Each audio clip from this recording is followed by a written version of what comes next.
नमस्कार दोस्तों, आज हम बात करने वाले हैं मिस्टर आदित्य ठाकरे, उद्धव ठाकरे जी के बेटे आदित्य ठाकरे जी के बारे में। और पूरी बात उनकी प्रॉपर्टी के बारे में, कितनी प्रॉपर्टी है, उनके ऊपर कितने लीगल केसेस हैं उस बारे में, और तीसरी बात में क्यों उनके दोस्त सारे बॉलीवुड के लोग हैं। इन तीनों बारे में आज मैं सबसे बड़ा खुलासा करने वाला हूं।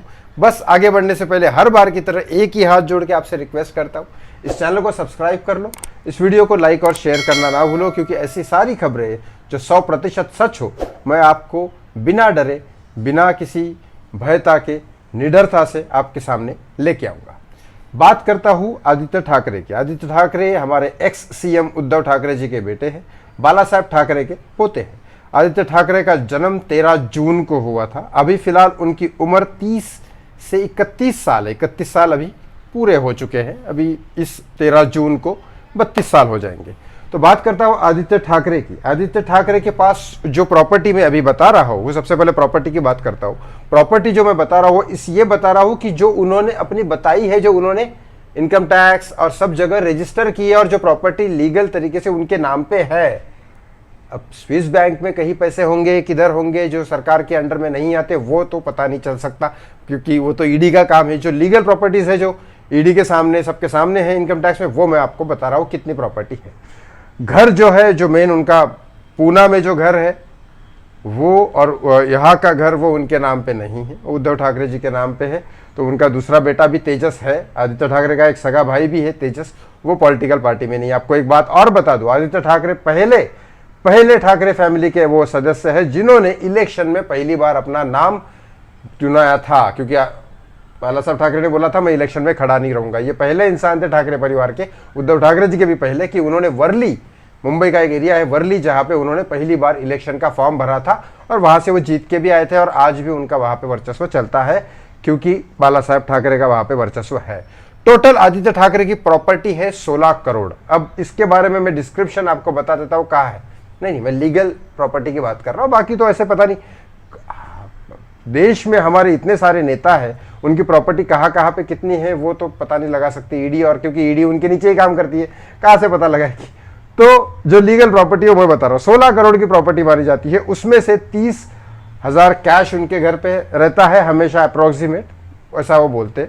10 करोड़ 36 लाख रुपए, 15,218 रुपए उनके बैंक अकाउंट में अभी फिलहाल है। उसके बाद इन्वेस्टमेंट जो उन्होंने की है म्यूचुअल फंड से या शेयर मार्केट से इधर उधर, उनका अप्रोक्सीमेट 20 लाख रुपए है। उनके पास एक BMW कार है जिसकी प्राइस अभी फिलहाल सेकंड हैंड इसलिए 6,50,000 है, मतलब 6.5 लाख की BMW है। ज्वेलरी जो उनके पास है, उनके नाम पे जो दी गई है, हालांकि उनकी शादी नहीं हुई अभी तक, लेकिन ज्वेलरी जो उनके नाम पे दी हुई है वो 64,64,000 की है। और उसके बाद अदर जो प्रॉपर्टी है उनकी, मतलब कहीं पे जमीन हो, मतलब स्थायी प्रॉपर्टी जो होती है, जमीन जायदाद या कोई खेती वगैरह, वो है, वो उसकी पूरी की पूरी उनके नाम पे जो है 4 करोड़ 67,914 रुपए की है, जो लीगल पे लिखी गई है। इसके ऊपर आदित्य ठाकरे के ऊपर किसी भी प्रकार का कोई लोन वगैरह नहीं है। ये रही आदित्य ठाकरे की पर्सनल प्रॉपर्टी के बारे में। उद्धव ठाकरे की प्रॉपर्टी, जो घर बंगला वगैरह जो उनके नाम पे होगा या डिवाइड होगा, वो बात की बात करेंगे। अभी फिलहाल आदित्य ठाकरे की पर्सनल प्रॉपर्टी ये है। अब आप दूसरी बात करोगे कि उनके बॉलीवुड के कोई दोस्त है।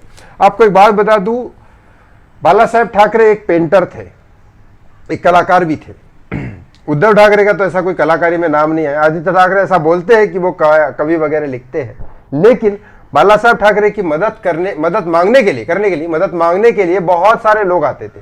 नेता भी आते थे, अभिनेता भी आते थे। संजय दत्त के भी केस में बाला साहब ठाकरे ने संजय दत्त साहब की बहुत मदद की, सुनील दत्त साहब के बोलने पे। तो ऐसे बहुत सारे आर्टिस्ट मिलने आते थे, और बाला साहब ठाकरे वो इंसान थे, वो हर आर्टिस्ट की हेल्प करते थे और आर्टिस्ट को अच्छा समझते थे। आर्टिस्ट की बदनामी कभी नहीं करते थे, उनको सपोर्ट करते थे। माइकल जैक्सन भी जब यहाँ आए थे इंडिया में, तो बाला साहब ठाकरे को मिलने गए थे। उनका बहुत आर्टिस्ट के ऊपर होल्ड था, आर्टिस्ट को प्यार करते थे। बाला साहब ठाकरे की बात कर रहा हूँ। तो बाला साहब ठाकरे को मिलने बहुत आते थे। तब आदित्य ठाकरे छोटे थे, तो वो क्रेज एक बन गया, ऐसा इनका कहना है। वो क्रेज एक बन गया, और आदित्य ठाकरे ने बचपन में जिद की थी कि मैं उस स्कूल में जाऊंगा, उस कॉलेज में जाऊंगा जहां पे ये सारे लोग हैं फिल्म स्टार। तो फिल्म स्टार के बच्चे वहां जाते थे। तो ये सब जो उनके एज के हैं फिलहाल अभी 30-32 साल के, या फिर कुछ लोग सीनियर, वो उनके स्कूल कॉलेजेस में साथ में थे, तो वो दोस्ती यारी बन गई और एक बचपन से देखा जा रहा है आर्टिस्ट का साथ में, इसीलिए बॉलीवुड के लोग उनके दोस्त है। बॉलीवुड में दोस्ती करना ये कोई क्राइम नहीं है, ये ऐसा आदित्य ठाकरे कहते हैं। जब सुशांत के केस में उनका नाम आया था तब ये आदित्य ठाकरे बोलते हैं कि आज बॉलीवुड के साथ मेरी दोस्ती क्यों है, ये उनका एग्जाम्पल है। जो मैं बोल रहा हूँ वो उनके मुंह जबानी की बात कर रहा हूँ। अब लास्ट में बात करता हूँ आदित्य ठाकरे के ऊपर कितने केसेस है, या क्या लीगल केसेस है या इलीगल केसेस है, या क्या केसेस कोर्ट में चल रहे हैं। आपको ये सुन के बहुत बड़ा शौक लगेगा। आदित्य ठाकरे के ऊपर एक भी केस अभी लीगल तरीके से नहीं है, ना कोर्ट की तरफ से, ना किसी पॉलिटिकल पार्टी की तरफ से, ना किसी नेता की तरफ से, ना किसी की तरफ से। आदित्य ठाकरे के ऊपर कोर्ट में कोई भी केस नहीं है, कोई लीगल केस नहीं। इलीगल केस तो कुछ होता ही नहीं, कोई केस उनके ऊपर नहीं है, ना कोर्ट में चालू है ना कहीं चालू है। संजय राउत के ऊपर है, उद्धव ठाकरे जी के ऊपर भी होंगे, देवेंद्र फडणवीस के होंगे, एकनाथ शिंदे के ऊपर होंगे, वो केसेस चलते रहते हैं। यहाँ तक कि देवेंद्र फडणवीस की वाइफ के ऊपर भी है, लेकिन आदित्य ठाकरे के ऊपर कोई केस नहीं है। ये आप कहीं पे भी जाके पढ़ सकते हैं।